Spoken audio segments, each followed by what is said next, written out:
Дом ветеранов. Число желающих поправить свое здоровье здесь с каждым годом только растет. Места ограничены, и попасть сюда можно только в порядке очереди. Поэтому встал вопрос о ремонте старого корпуса, который с трудом мог принять 30 человек. Выезжать не хочется. Я отдыхала во многих санаториях Северного Кавказа, но здесь мне больше нравится. И поэтому вы рады, да, что новый корпус откроется? Я очень рада. Рада, и многие здесь вот. Третий корпус возводится в рамках регионального проекта «Старшее поколение» нацпроекта «Демография». Трехэтажное здание рассчитано на 40 койко-мест. Предусмотрены двухместные номера с отдельными санузлами и прочие условия для отдыха и лечения граждан пожилого возраста.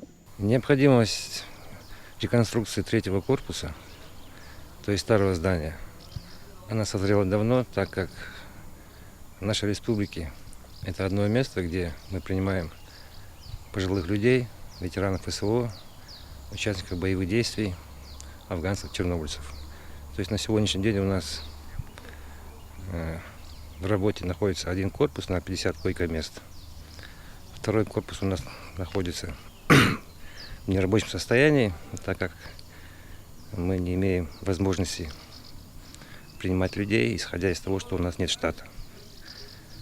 Третий корпус, то есть реконструкция третьего корпуса, будет окончена к концу 2025 года.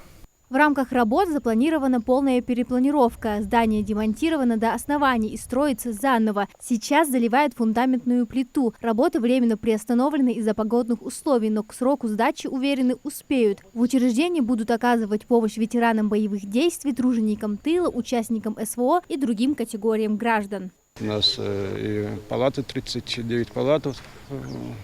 Там находится кухня, столовая, процедурные кабинеты.